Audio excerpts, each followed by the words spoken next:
नमस्कार दोस्तों, आज मैं नगर पालिका अधिनियम की दूसरी क्लास लेके आया हूँ। पहली क्लास में अपन ने बात की थी इस जो नगर पालिका जो अधिनियम है उसके अंदर 17 तो क्या है अध्याय है, 6 अनुसूचियां और 344 कितने 344 धाराएं हैं। आपकी 17 तो अध्याय है, 6 अनुसूचियां, 344 धाराएं हैं, ठीक है। और आपको जो सिलेबस दे रखा है उसके अंदर जो 17 अध्याय हैं उसके अंदर 9 अध्याय आपको याद करने हैं, ठीक है। अब कौन कौन से अध्याय याद करने हैं वो पढ़ते वक्त अपन बात करते चलेंगे। आज अपन देखेंगे अध्याय नंबर 1 और अध्याय नंबर 2। देखिए दोस्तों, आपका अध्याय नंबर 1 है वो आपके सिलेबस में नहीं दे रखा है, लेकिन पहला अध्याय इसमें 2 ही धाराएं हैं, इसलिए अपन इसको थोड़ा सा देख लेते हैं, ठीक है। तो इसके अंदर धारा 1 में क्या दे रखा है आपको, जो आपकी धारा 1 है उसमें क्या दे रखा है, आपका संक्षिप्त नाम दे रखा है। इस जो नगर पालिका अधिनियम है इसका संक्षिप्त नाम दे रखा है। और क्या दे रखा है, जो नगर पालिका अधिनियम है 2009 और राजस्थान में कहाँ का प्रसार है और कहाँ का प्रसार नहीं है। और तीसरी बात इसमें दे रखी है ये प्रारंभ कब से हुआ। तो पहले अपन बात कर लेते हैं जो संक्षिप्त आपको नाम दे रखा है। तो इस अधिनियम का संक्षिप्त नाम क्या होगा दोस्तों, इस अधिनियम का संक्षिप्त नाम हो जाएगा नगर पालिका अधिनियम 2009। इसका जो संक्षिप्त नाम है ये नाम हो जाएगा। फिर देखो इसमें बात की है प्रसार, ये राजस्थान में कहां का प्रसार है, ये संपूर्ण राजस्थान में प्रसार है, ये संपूर्ण राजस्थान में इसका प्रसार है। किस जगह को छोड़ के, छावनी क्षेत्र को छोड़ के, जो आपकी छावनी क्षेत्र है उसको छोड़ के संपूर्ण राजस्थान में जो आपका नगर पालिका अधिनियम 2009 है इसका प्रसार है। और फिर लास्ट अपन बात करते हैं जो इसका प्रारंभ कब हुआ दोस्तों, जो नगर पालिका अधिनियम 2009 है इसका प्रारंभ कब हुआ दोस्तों, तो इसका प्रारंभ हुआ था दोस्तों 11 सितंबर 2009 को यह प्रारंभ हुआ था, ठीक है। तो पहले जो अध्याय है, जो पहला अध्याय है उसके अंदर धारा 1 में आपको क्या क्या दे रखा है, आपका संक्षिप्त नाम दे रखा है आपको पहली बात, और इसका संक्षिप्त नाम क्या हो जाएगा नगर पालिका अधिनियम 2009। दूसरा क्या दे रखा आपको, प्रसार दे रखा है। तो प्रसार संपूर्ण राजस्थान में इसका प्रसार है, केवल छावनी क्षेत्र को छोड़ के, जो आपका छावनी क्षेत्र है उसको छोड़ के संपूर्ण राजस्थान में नगर पालिका अधिनियम का प्रसार है। तीसरी बात आपको दे रखी है दोस्तों, इसके अंदर प्रारंभ कब हुआ था, इस अधिनियम का प्रारंभ कब हुआ था, तो कब हुआ दोस्तों 11 सितंबर 2009 को इस अधिनियम का प्रारंभ हुआ। अब बात करते हैं धारा 2 की। धारा 2 में परिभाषाएं हैं। क्या दोस्तों, धारा 2 के अंदर परिभाषा है जो आपको टोटल 344 धारा याद करने के बाद अपने आप याद हो जाएगा। अब अपन बात करेंगे अध्याय नंबर 2 की। अध्याय नंबर 2 की बात करें दोस्तों तो इसके अंदर धारा 3 से 50 तक की धाराएं दे रखी है, और आज अपन 3 से 20 तक की धाराओं को देखेंगे, और फिर 21 से 50 तक की धारा नेक्स्ट वीडियो में देखेंगे, नेक्स्ट क्लास में देखेंगे। तो बात करते हैं धारा नंबर 3 की। पहले स्टार्ट करते हैं धारा नंबर 3। धारा नंबर 3 में क्या है, नगर पालिका का परिसीमन है। क्या है दोस्तों, नगर पालिका का परिसीमन है। अब नगर पालिका का परिसीमन कितने प्रकार से होता है दोस्तों, 5 प्रकार से होता है। पहला प्रकार नंबर 1, नई नगर पालिका घोषित करना, ये तो पहला प्रकार हो गया। दूसरा प्रकार, मान लीजिए ये एक ए नाम की एक नई नगर पालिका है, उसके अंदर किसी स्थान का बी पार्ट और सम्मिलित कर देते हैं, किसी स्थान का बी पार्ट और सम्मिलित कर देते हैं, ठीक है। तो ये बी पार्ट जो सम्मिलित होगा, इतना एक्स्ट्रा बढ़ा दिया उन्होंने, राज्य सरकार ने, तो क्या हो जाएगा, मूल नगर पालिका में नया स्थान जोड़ना, अब देखिए दोस्तों, जो बी पार्ट नया जुड़ा है, जो इसके जो सदस्य होंगे इनका 6 माह के अंदर चुनाव कराना आवश्यक है। 6 माह के अंदर चुनाव कराना आवश्यक है। अब नंबर 3 की बात करें, नंबर 3 किस प्रकार से इसके अंदर परिसीमन होगा। मान लीजिए ये मूल रूप से ए नगर पालिका है, राज्य सरकार किसी भी क्षेत्र को अपवर्जित कर देती है। राज्य सरकार मान लीजिए बी पार्ट को अपवर्जित कर देती है, मान लीजिए इस वाले बी पार्ट को हटा देती है। अब यहां तक बताइए, ठीक है, तो इसको क्या हो जाएगा, इसको अपन कह देंगे अपवर्जित। मूल नगर पालिका में किसी स्थान का अपवर्जित करना, क्या करना, अपवर्जित करना या बाहर निकालना। ठीक है, अब अपन देखते हैं 4 नंबर का। 4 नंबर में परिसीमन किस प्रकार से होता है देखते हैं दोस्तों। मान लीजिए दोस्तों ये नगर पालिका ए है और ये नगर पालिका बी है, या तो इन दोनों को सम्मिलित कर देंगे दोस्तों, या तो ये दोनों एक दूसरे में सम्मिलित हो जाएगी। राज्य सरकार के द्वारा राज्य सरकार अधिसूचना जारी करके इन दोनों को सम्मिलित कर देगी, या एक नगर पालिका, मान लीजिए एक नगर पालिका ए है, इसको 2 भागों में विभाजित कर देगी। गवर्नमेंट अगर बड़ी नगर पालिका है, इसको 2 भागों में विभाजित कर देगी। तो ये कौन सा प्रकार हो गया परिसीमन का, चौथा प्रकार हो गया। अपन बात करते हैं 5वें प्रकार की। कौन से प्रकार की बात करते हैं, 5वें प्रकार की बात करेंगे। ठीक है दोस्तों, अब 5वें प्रकार में क्या होता है दोस्तों, ये नगर पालिका ए है, मान लीजिए नगर पालिका ए है, तो इसके अंदर सरकार क्या करेगी, इस नगर पालिका को समाप्त कर देगी। तो इसको लैंग्वेज में, अधिनियम की लैंग्वेज में क्या कर देंगे, विघटन कर हो जाएगा। राज्य सरकार इसका क्या करेगी, विघटन कर देगी। इस प्रकार से नगर पालिका का धारा 3 में परिसीमन करवाएगा। अब आपको प्रश्न पूछा जाएगा सीधा परिसीमन कौन सी धारा में है दोस्तों, आपको प्रश्न पूछा जाएगा परिसीमन नगर पालिका की कौन सी धारा में। सीधा सा आपको ऑप्शन दे देगा 2, 3, 5, 4, 5, जो भी ऑप्शन दे, तो आपका आंसर क्या हो जाएगा 2। और यह ऐसा पूछ सकता है जो नगर पालिका का परिसीमन है कौन से भाग की कौन सी धारा में, तो आपको पता होना चाहिए भाग अध्याय या भाग 2 की धारा 3 में। नेक्स्ट बात करते हैं कौन सी धारा की, धारा नंबर 4 की बात करेंगे दोस्तों। धारा नंबर 4 में क्या है दोस्तों, देखिए दोस्तों धारा नंबर 4 के अंदर आपकी धारा 4 है, इसके अंदर राज्य सरकार उन उपबंधों में छूट दे सकती है,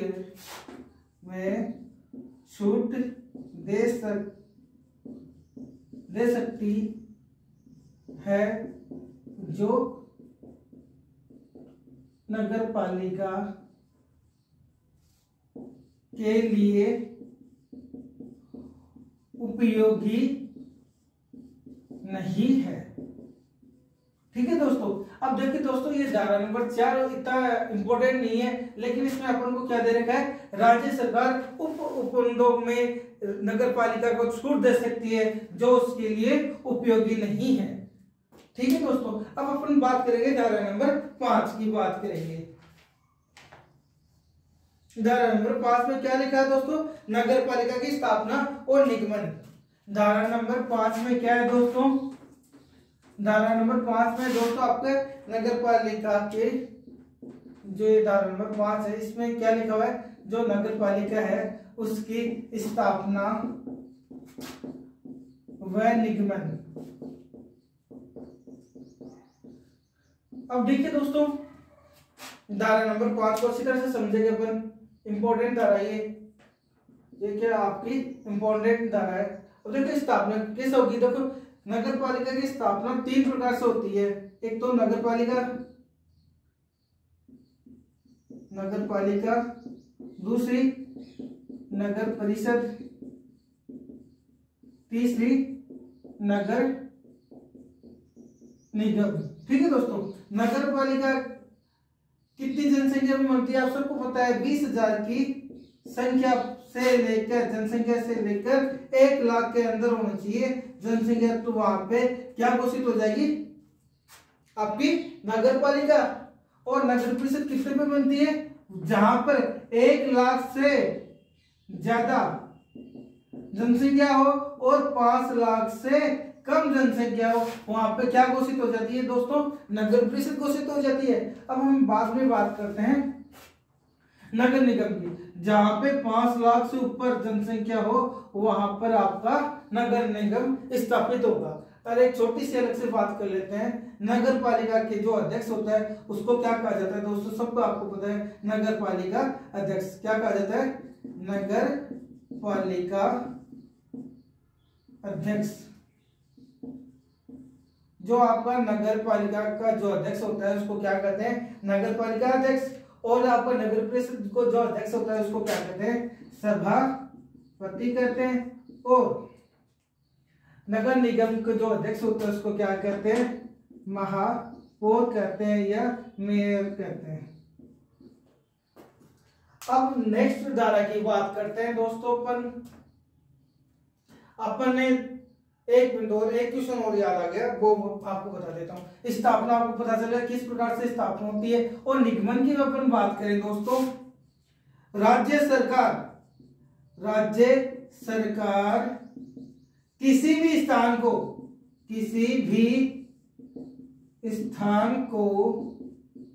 मतलब कहने का मतलब है, राज्य सरकार किसी भी स्थान के महत्व को देखते हुए, मतलब कहने का अर्थ है वहां पे सांस्कृतिक विरासत हो, सांस्कृतिक रूप से, औद्योगिक रूप से, धार्मिक रूप से अगर विकसित एरिया या क्षेत्र है वहां पे आपकी नगर पालिका को हटा भी सकती है। और साथ साथ ही अगर तो चाहे राज्य सरकार तो नगर पालिका के साथ साथ एक विकास प्राधिकरण, एक क्या विकास प्राधिकरण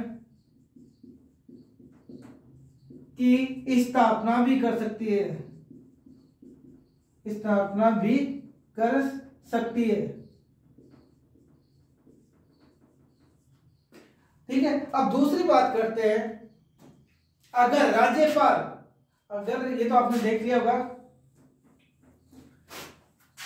देखो आपको एक बात बताइए, राज्य सरकार अगर चाहती है तो किसी भी स्थान या क्षेत्र को के महत्व को देखते हुए वहां पर नगर पालिका हटा सकती है, और या वह नगर पालिका के साथ साथ एक विकास प्राधिकरण की स्थापना भी कर सकती है। हम अब दूसरी बात करते हैं, दूसरा क्वेश्चन देखिए इसमें, अगर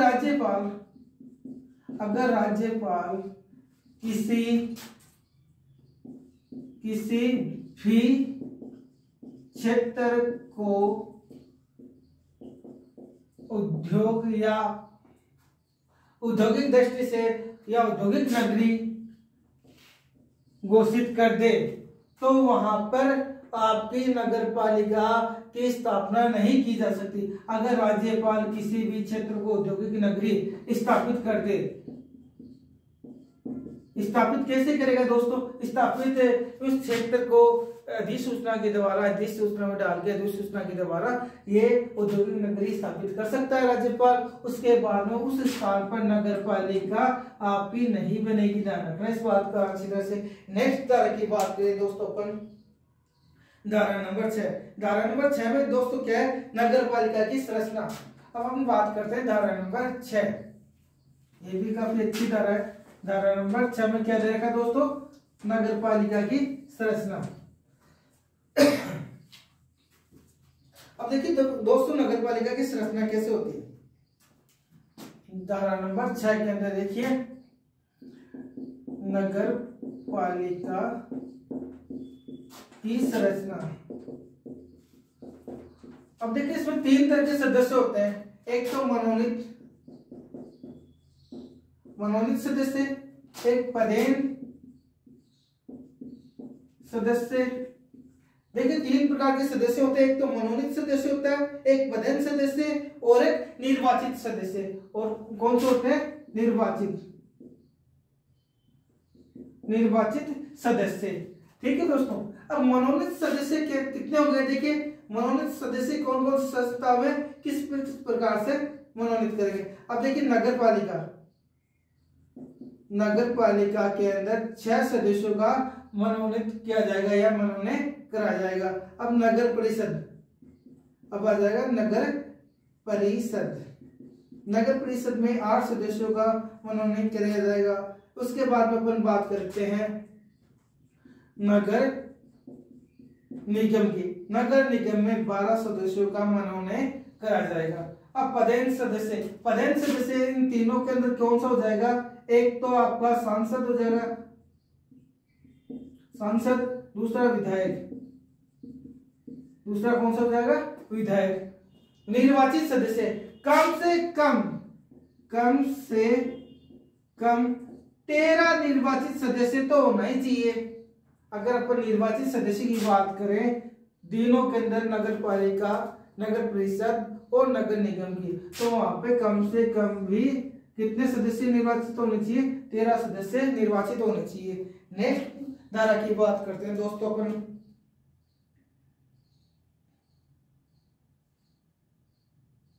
धारा नंबर 7। अब अपन नेक्स्ट धारा की बात करते हैं, धारा नंबर 7 की बात करेंगे। और आपको एक बात बता दूं, आरक्षण का जो प्रावधान है वो भी इसी धारा नंबर 6 के अंदर आ जाएगा। जो आरक्षण है आपका धारा नंबर 6(3) के अंदर आपका आरक्षण का मैटर भी आता है।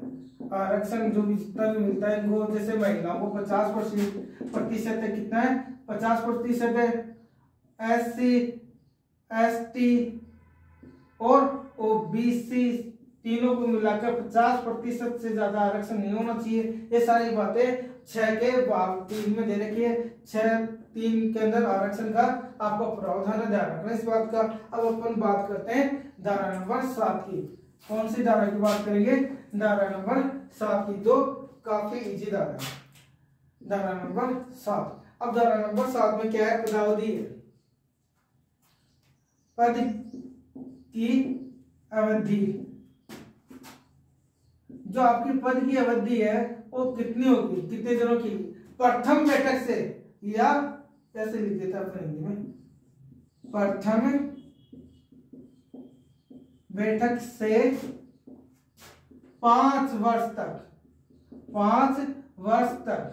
पहली बात तो ये हो गई।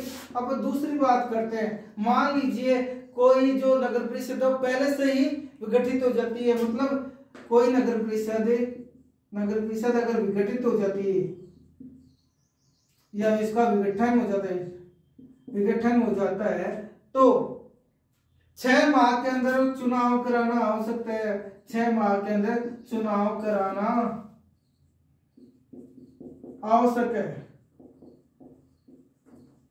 आवश्यक है।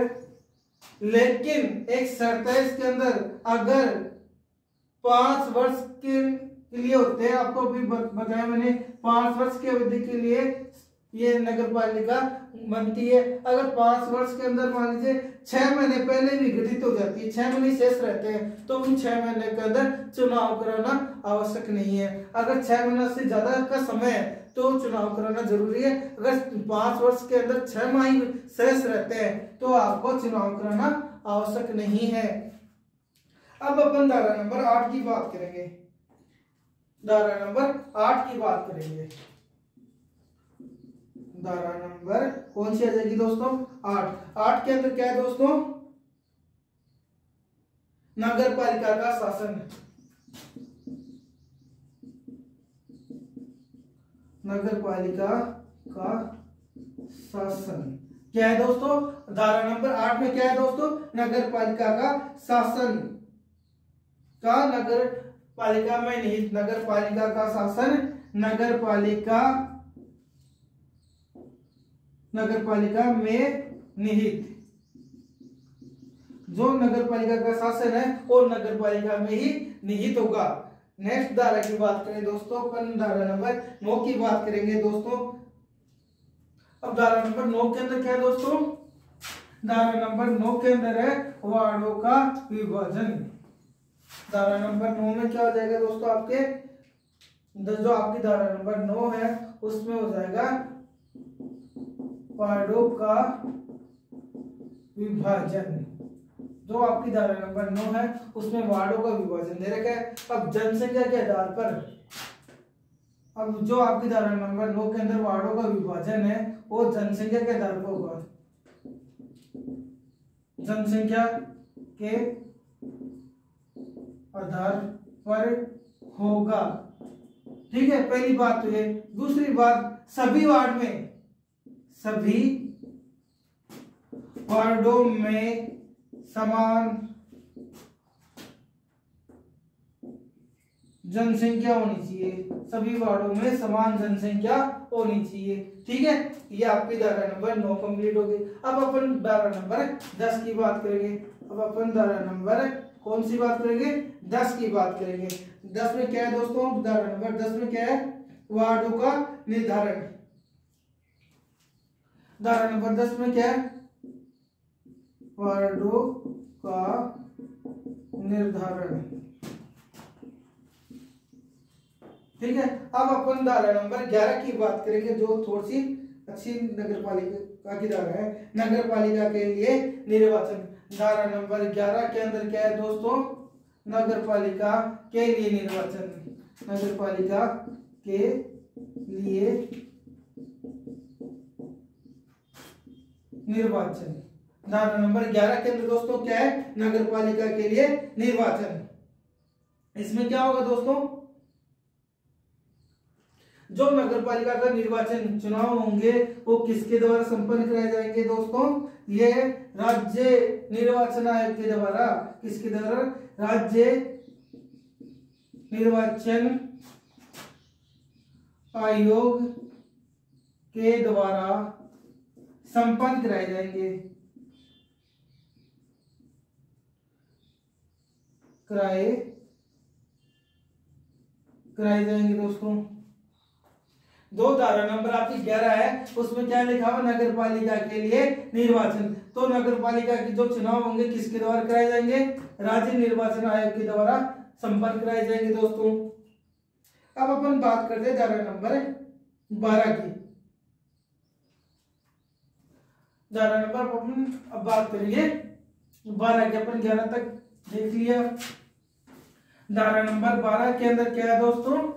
धारा नंबर 12 के अंदर आपको मिल जाएगा निर्वाचन आयोग के कर्तव्य का।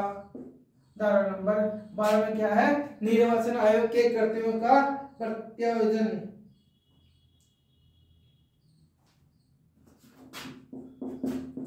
निर्वाचन आयोग के कृत्यों का प्रत्यायोजन। क्या हो जाएगा? धारा नंबर 12 के अंदर निर्वाचन आयोग के कर्तव्यों का प्रत्यायोजन। मतलब कहने का अर्थ है जो निर्वाचन आयोग है अपने कार्यों का या कर्तव्यों का प्रत्यायोजन किसी अन्य व्यक्ति को, प्राधिकार व्यक्ति को भी कर सकता है। नेक्स्ट धारा की बात करें, धारा नंबर 13 की अपन बात करते हैं। प्रत्येक वार्ड के लिए निर्वाचक नामावली। धारा नंबर 13 क्या हो जाएगी दोस्तों? प्रत्येक वार्ड के लिए नामावली। प्रत्येक वार्ड के लिए एक नामावली होगी, सदस्यों की एक लिस्ट होगी। चुनाव जो 18 वर्ष पूर्ण कर चुके हैं, जो चुनाव वोटिंग मतदान करने का अधिकार रखते हैं, उनकी एक नामावली होगी। ठीक है दोस्तों, इसके अंदर देखिए दोस्तों, एक निर्वाचक अधिकारी, रजिस्ट्रीकरण अधिकारी इस नामावली है इसका निर्माण करेगा दोस्तों। नेक्स्ट अपन धारा की बात करते हैं, धारा नंबर 14 की। धारा नंबर 14 की, लेकिन इसमें एक बात और बता दूं आपको। जैसे धारा नंबर ये 13 है, इसके अंदर देखो रजिस्ट्रीकरण जो अधिकारी होता है वो नामावली बनाएगा। अब एक बात बताते हैं, किसी वार्ड में अन्य जगह के व्यक्ति भी रहते हैं, वो इस नामावली में सम्मिलित नहीं होंगे। अन्य जगह से आए हुए व्यक्ति अस्थायी रूप से रहते हैं, अस्थायी रूप से रहते हैं वह इस नामावली में सम्मिलित नहीं होंगे। पहली बात तो ये। दूसरी बात, वह व्यक्ति जो दूसरी जगह चला गया किसी कारणवश किसी काम के लिए और मतलब बहुत कम समय के लिए अपने वार्ड में रहता है, वह व्यक्ति कम, तो ऐसे काम लिख सकते हैं, जो व्यक्ति अपन ऐसे याद कर सकते हैं, जो व्यक्ति अपने वार्ड में बहुत कम रहता है वह व्यक्ति भी नामावली में शामिल होगा। नामावली में शामिल होगा। समझे दोस्तों, कहने का मतलब है धारा नंबर 3 के अंदर प्रत्येक वार्ड के लिए एक नामावली होगी। ठीक है। अब इस नामावली में 2 शर्तें हैं। कौन कौन सी? अन्य जगह से आए हुए व्यक्ति जो है स्थायी रूप से उस वार्ड में होंगे, उस वार्ड के अंदर उनका नाम नहीं होगा। दूसरी बात, वह व्यक्ति जो है स्थायी रूप से मतलब बहुत कम अपने वार्ड में रहता है, दूसरी जगह जाके अपना काम धंधा करता है, उन व्यक्तियों का नाम इस नामावली में अवश्य या आवश्यक रूप से सम्मिलित होगा।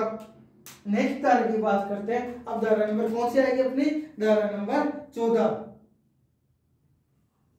अब देखिए, जो आपकी धारा नंबर 14 है उसमें क्या हो जाएगा दोस्तों, जो आपकी नामावली है उसकी निरर्थकता या अयोग्यता क्या है? धारा नंबर अपन कौन सी बात कर रहे हैं? धारा नंबर 14 की बात कर रहे हैं दोस्तों। 14 में क्या है? जो आपकी नामावली है, वोटर लिस्ट है, जिसको अपन आपको इंग्लिश में कहते हैं ना वोटर लिस्ट, वो है ये चीज। इसको, इस जो नामावली है इसकी अयोग्यता मतलब किस प्रकार से नाम नहीं आएगा। मतलब एक पहली बात करते हैं, सामान्य सी बात करते हैं, जो व्यक्ति भारत का नागरिक न हो, भारत का नागरिक नहीं हो, जो व्यक्ति भारत का नागरिक नहीं होगा वो सामान्य सी बात है इस लिस्ट में या वोटर लिस्ट में या नामावली में इसका नाम नहीं होगा। दूसरी बात, वह व्यक्ति जो 18 वर्ष से कम का है वो इस नामावली में इसका नाम नहीं होगा। नेक्स्ट अपन बात करते हैं इसी धारा की। अगर मान लीजिए वह मानसिक रूप से खराब है, मानसिक रूप से विकृत है, कौन सी?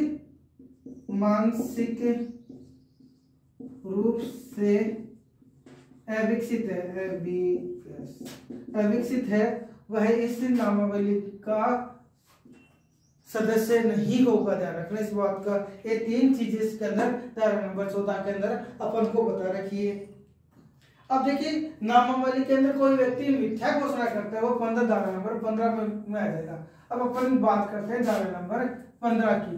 धारा नंबर 15 में क्या है दोस्तों, आप सबको पता होना चाहिए। धारा नंबर 15 के अंदर क्या है? मिथ्या घोषणा। कौन सी? मिथ्या घोषणा। पिछली बार यहाँ से एक प्रश्न आया था आपका, जो 2016 के अंदर, 2016 के अंदर जो ईओआरओ का एग्जाम हुआ था, उसके अंदर यहाँ से एक प्रश्न आया था। अभी बताऊंगा क्वेश्चन कैसे आया था।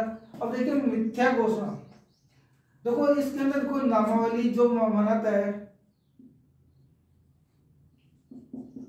या जो वोटर लिस्ट बनाता है, कौन बनाता है? आपको सबको पता होना चाहिए, रजिस्ट्रेशन अधिकारी बनाता है। ये चीज है ना, वो अपने पर जो पद है उसका दुरुपयोग करते हुए, अपने पद का दुरुपयोग करते हुए ये काम करता है, तो उसको ये नामावली है वो बनाने वाला कोई किसी प्रकार से कोई झूठी घोषणा करता है नामावली के अंदर, तो क्या होगा दोस्तों? उसको 1 वर्ष की सजा, 1 वर्ष की सजा, इसको 1 वर्ष की सजा होगी, अथवा न्यूनतम 2000 रुपए, न्यूनतम कितने?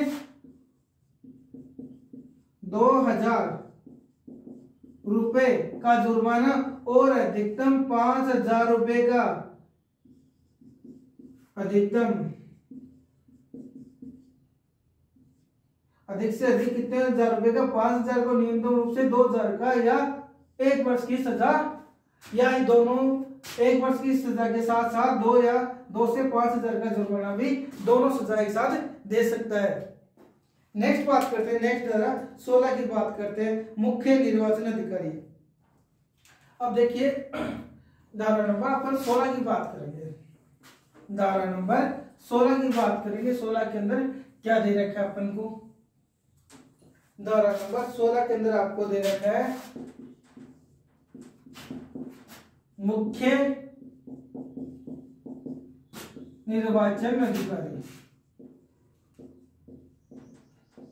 आपका जो धारा नंबर 16 है उसके अंदर क्या दे रखा है दोस्तों, मुख्य निर्वाचन अधिकारी दे रखा है।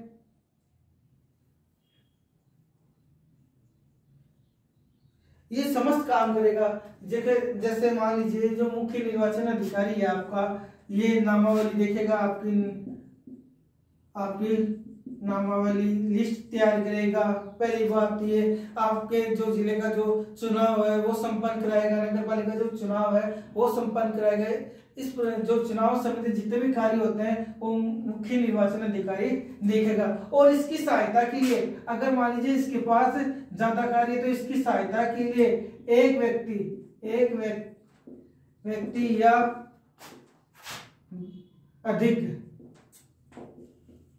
अधिक व्यक्तियों को भी राज्य निर्वाचन आयोग इसकी सहायता के लिए इनको अन्य जिम्मेदारी दे सकता है। और एक बात का ध्यान रखना, एक जिले के अंदर एक ही निर्वाचन अधिकारी होगा, ठीक है, लेकिन जो अन्य जो स्टाफगण इसको मिलेंगे इसकी सहायता के लिए वो इसी के मुख्य निर्वाचन अधिकारी के अंडर में ही काम करेंगे। नेक्स्ट धारा की बात करते हैं, धारा नंबर 17 की बात करेंगे, जिला निर्वाचन अधिकारी। अब अपन धारा नंबर 17 की बात करेंगे दोस्तों। 17 में क्या है दोस्तों, आपको सबको पता होना चाहिए, जिला निर्वाचन अधिकारी। धारा नंबर 17 में क्या है दोस्तों, जिला निर्वाचन अधिकारी। धारा नंबर 17 में क्या है दोस्तों, जिला निर्वाचन अधिकारी है। इसके अंदर क्या होगा दोस्तों, बात करते हैं।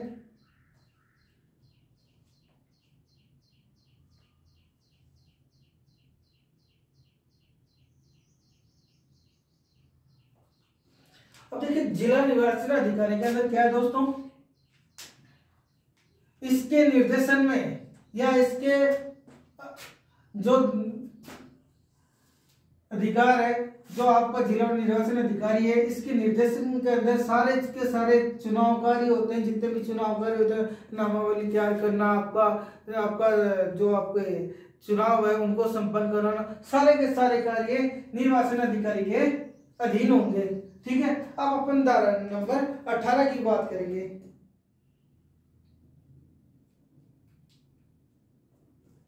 धारा नंबर 18 क्या है दोस्तों, धारा नंबर 18 क्या है, ये जो जिला निर्वाचन अधिकारी है उसकी सहायता के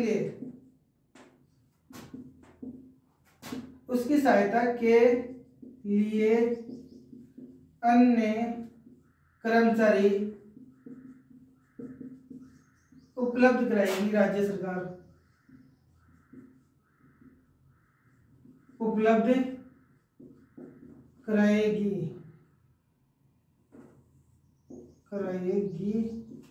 राज्य सरकार।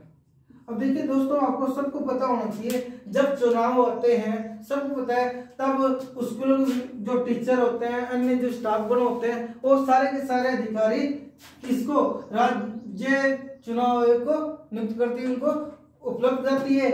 जो जिला निर्वाचन अधिकारी होता है उसको सहायता के लिए राज्य सरकार जो चुनाव संपन्न कराने के लिए अनेक कर्मचारी को उपलब्ध कराएगी। ये बात किसमें कही गई है, धारा नंबर 18 में ये बात कही गई है। अब 19 की बात करते हैं, धारा नंबर 19 में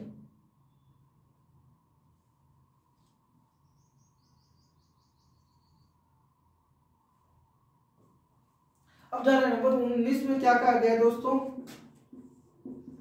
धारा नंबर 19 में कहा गया जो कर्मचारी, अन्य कर्मचारी जो आ रहे हैं वो राज्य निर्वाचन आयोग के हिस्सेदारी होंगे या उनको इस निर्वाचन आयोग में प्रतिनियुक्ति समझा जाएगा। मान लीजिए धारा नंबर 19 की में कह रहा है जो एक कर्मचारी उपलब्ध करा रही है राज्य सरकार, ये जो कर्मचारी उपलब्ध करा रही है राज्य सरकार, उनको अपन राज्य निर्वाचन आयोग में प्रतिनियुक्ति समझेंगे।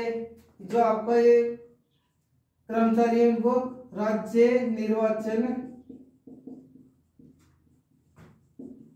आयोग में क्या समझेंगे, निर्वाचित या क्या समझेंगे, प्रतिनियुक्ति समझेंगे। ठीक है दोस्तों, अब धारा नंबर 20 की जो आज की अंतिम धारा, आज 20 धाराओं का अपन बात करेंगे। अब देखिए धारा नंबर 20 आपकी काफी महत्वपूर्ण धारा है। धारा नंबर 20 है जो आपकी काफी महत्वपूर्ण धारा है दोस्तों। धारा नंबर 20 में क्या कहा गया दोस्तों, धारा नंबर 20 की अपन बात करेंगे। तो धारा नंबर 20 में क्या कहा गया है, जो आपका निर्वाचक नामावली की तैयारी की जाती है, जो आपका निर्वाचक होता है, जो नामावली तैयार करता है, जो निर्वाचक नामावली तैयार करता है, जो अधिकारी इस चीज को बनाएगा निर्वाचक नामावली को, अगर वो अपने पद का दुरुपयोग करता है, कौन क्या करता है, दुरुपयोग करता है, अपने जो कर्तव्य है उनको भंग करता है, दुरुपयोग नहीं कर सकता, अपने जो अपना इनका पद है उनको भंग करता है या भ्रष्टाचार करता है, तो उस पर जुर्माना लगेगा। कितना जुर्माना लगेगा दोस्तों, इस चीज को बताइएगा। उस पर जुर्माना लगता है 3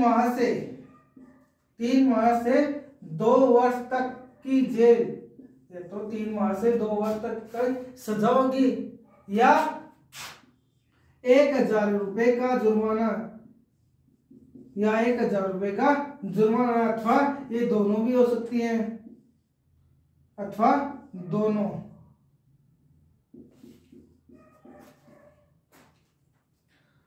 तो दोस्तों कमेंट करके बताना आज का वीडियो कैसा लगा आपको, कितना समझ में आया आपको।